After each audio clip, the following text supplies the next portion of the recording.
Next हमारा topic है metaphors. Metaphors क्या होते हैं? वो भी दो चीज़ों का कंपैरिजन ही होते हैं, लेकिन इसमें हम लोग क्या करते हैं कि हम लोग दोनों चीज़ों को आपस में रिलेट नहीं करते, बल्कि हम जो दूसरी चीज़ होती है डायरेक्ट उसका नाम लेके पहली चीज़ को बारे में बता देते हैं।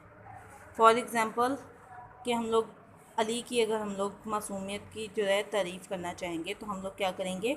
Ali is an angel. हम लोग क्या कह देते हैं? Ali is an angel, Ali एक फ़रिश्ता है। हम लोग ये नहीं कहेंगे कि Ali is like an angel. अगर हमने लाइक या एज़ का वर्ड यूज़ किया तो वो क्या हो जाएगा? वो सिमली हो जाती है। अब हम बुक से पढ़ेंगे कि बुक पे क्या लिखा हुआ है इसके बारे में। You have just read about similes when we say that something is like something else we are using simile. कि हम जब कहते हैं कोई एक चीज़ दूसरी चीज़ जैसी है तो हम लोग क्या यूज़ कर रहे होते हैं? सिमली यूज़ कर रहे होते हैं। जैसे as light as feather. When we make a comparison, we sometimes do not choose say that something is like another thing. तो कभी कभी हम ऐसा होता है कि हम ये नहीं कहते कि ये चीज़ जो है वो उस चीज़ जैसी है, but that is that it is that other thing. लेकिन हम ये कह देते हैं कि ये दूसरी चीज़ ही है, हम लोग उसमें कंपैरिजन नहीं करते। In our daily conversation we use many comparisons of this kind. हम ऐसे के बहुत से कंपैरिजन इस्तेमाल करते हैं। एग्जाम्पल उन्होंने हमें दी हुई है, my friend will never give in, he has an iron will. कि मेरा दोस्त जो है वो कभी हिम्मत नहीं हारेगा क्योंकि उसकी फौलादी ताकत है उसके पास। हम ये नहीं कहेंगे कि वो बहुत ज़्यादा ताकतवर है फौलाद की तरह, वो सिमली हो जाएगी। अगर हम लोग एस का यहाँ वर्ड यूज़ कर लेते तो वो सिमली हो जाती। वो use the word in iron to describe the person. हम लोगों ने वर्ड आयरन जो है इस्तेमाल किया है उस पर्सन को डिफ़ाइन करने के लिए, उस पर्सन की ताकत को डिफ़ाइन करने के लिए। But we know that his will is not really made of iron. लेकिन हमें पता है कि उसकी जो ताकत है वो लोहे की नहीं बनी हुई। आयरन लोहे को कहते हैं। It is as hard as iron, वो लोहे की तरह मजबूत है।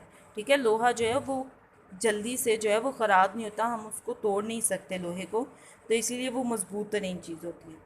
We sometimes call a camel a ship of the desert. हम बाज़ात क्या कहते हैं? कैमल को कहते हैं शिप ऑफ डेजर्ट, यानी सहरा का जहाज़। अब ऊँट जो है वो जहाज़ तो नहीं ना, जहाज़ एक बेजान चीज़ है, ऊँट एक जानदार है। दोनों बिल्कुल ज़मीन आसमान का फ़र्क है उनमें। लेकिन हम लोग क्यों कह देते हैं? क्योंकि शिप जो है वो पानी में बहुत तेज़ी से चलती है, तो इसी तरह ऊँट जो है वो सहरा में बहुत तेज़ी से भाग सकता है। कोई इंसान या कोई दूसरा जानवर उतनी तेज़ी से सहरा में चल नहीं सकता।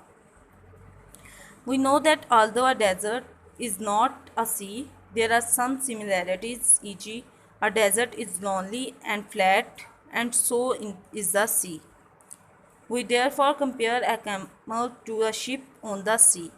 वही जो मैंने आपको पहले एक्सप्लेन किया कि जो शिप है पानी में वो बहुत तेज़ी से चल सकती है, तो इसी तरह जो है सहरा में जो है वो ऊँट जो है वो तेज़ी से चल सकता है। तो हम लोग पानी की तरह, पानी में शिप होती है और ऊँट को हम लोग उस शिप से कंपेयर कर देते हैं।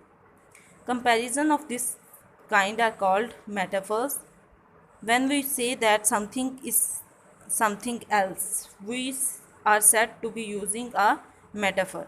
डेफिनेशन मेटाफर की क्या होगी यहाँ से? When we say that something is something else then this comparison is called metaphor. For example, अच्छा, here is an example of literal use of a word and metaphorical use of the same word. ये question हम लोग कल करेंगे, इसलिए हम इस चीज़ को भी कल ही एक्सप्लेन करेंगे।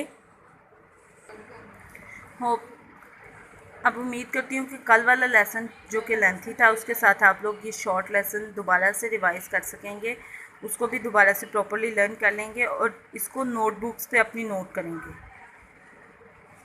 आप लोगों को वीडियो में काम करने से थोड़ी बहुत प्रॉब्लम तो हो रही होगी, तो आप लोगों को इसके लिए 1-2 दिन में नोट्स प्रोवाइड कर दिए जाएंगे ताकि आप लोग आसानी से अपना काम कर सकें और प्रॉपर्ली लर्न कर सकें।